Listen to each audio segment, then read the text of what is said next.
दिल्ली में विधानसभा के चुनाव का प्रचार चरम सीमा पर है। आपको बताते चले कई उम्मीदवारों ने अपने सैकड़ों समर्थकों के साथ अपना पर्चा दाखिल किया।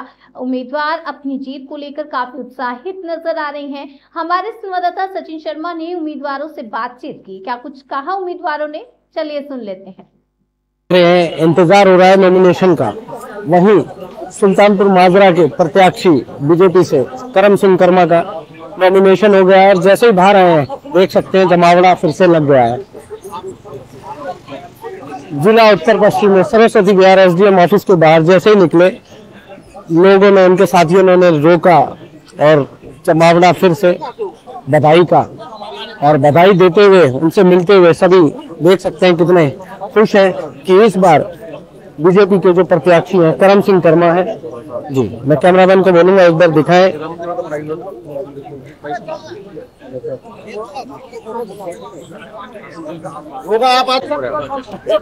कि आज सुबह से दिन का इंतजार कर रहे थे। पहले यहाँ पर 15 तारीख का इंतजार करने के लिए समय ना होता था, लेकिन इस बार सबने आंखें खोली और सबसे पहले जो शुरुआत हुई धुंध से, लेकिन आज का दिन जो है नॉमिनेशन का है।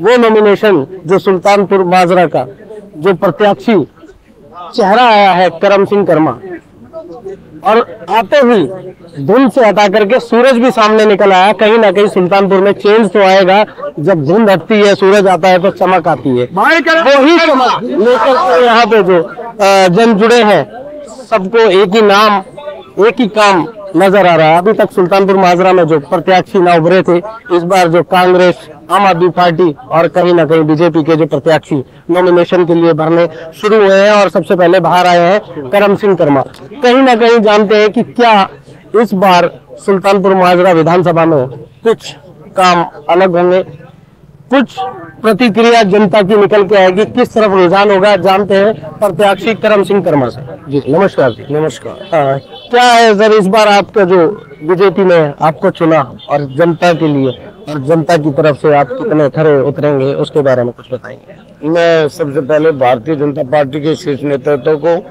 और श्री जेपी नड्डा जी को, मोदी जी को धन्यवाद करता हूं कि जिन्होंने मुझ पर विश्वास जताया और मुझे सुल्तानपुर से प्रत्याशी घोषित किया। जी, अभी सुबह से आप अपने कार्यालय में हवन की तैयारी कर रहे थे, हवन किया है, क्या भगवान से मांगा है अपने लिए, जनता के लिए? क्योंकि सबकी तैयारी कहीं ना कहीं शुरुआत होती है दिन निकलते, भगवान से प्रार्थना की और आपने उस प्रार्थना में क्या मांगा? मैंने भगवान से प्रार्थना की है कि सुल्तानपुरी की जनता जो मुझ पर विश्वास कर रही है और जितना प्यार और आशीर्वाद मुझे दे रही है, मैं उस पर खरा उतरूं और मैं जनता का दिल ना तोड़ूं। भगवान मुझे इतने सद्बुद्धि ज्ञान दे और मेरी सुल्तानपुरी की, मेरी पूरी फैमिली को बहुत खुशियां दे और हम सब एक मिलकर चुनाव लड़े। पूरा सुल्तानपुरी पूरा परिवार, ना कोई हम से कोई भेदभाव है ना कुछ है, हम सब मिलकर एक परिवार की तरह सबका साथ और सबका विकास पे काम करें। अभी जैसे कि रैलियां हो रही है, रैलियों में माना जाता है कि जनता से वोट मांगते हैं, लेकिन अभी कुछ ही दिन पहले अगर आम आदमी पार्टी के प्रत्याशी मुकेश अहलावत सड़कों पे निकले, उनके साथ जो उनके साथी थे उन्होंने धक्का मुक्की की, इस तरीके की वारदातें, ये इस पर क्या कुछ करेंगे आप, रोशनी डालेंगे? देखो, जो जैसा करेगा वैसा करेगा।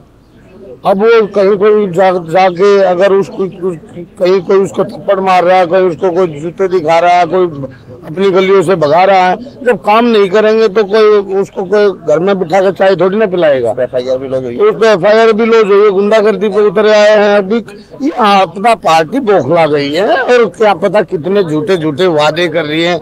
अब वो इतने मतलब इतनी इस तरीके से बौखला गई है कि वो कुछ भी कर सकते हैं। आप उनसे कहो ना भाई सबकी एक एक डायमंड की अंगूठी बनवा दे केजरीवाल, वो भी बनवा सकता है। केजरीवाल कुछ भी कर सकता है और उसके आदमी, उसके विधायक जो भी कुछ भी। अब क्योंकि जब मनुष्य की बुरी घड़ी आती है, उसकी ज्ञानेंद्रियां शिथिल हो जाती है, ना उसे आंखों से दिखाई देता है, ना कानों से सुन सकता है, ना सिखाले विपरीत बुद्धि।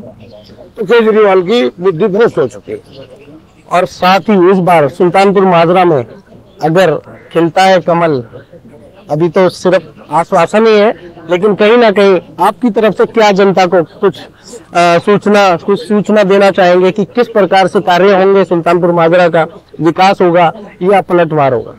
सुल्तानपुरी की जनता, वहाँ जनता दरबार लगेगा और जनता के साथ में बैठ के ही सुल्तानपुरी के कामों की समीक्षा की जाएगी और जनता के साथ बैठ के ही कामों पर चर्चा होगी। वो सारे काम होंगे जो आज तक सुल्तानपुरी में नहीं हुए।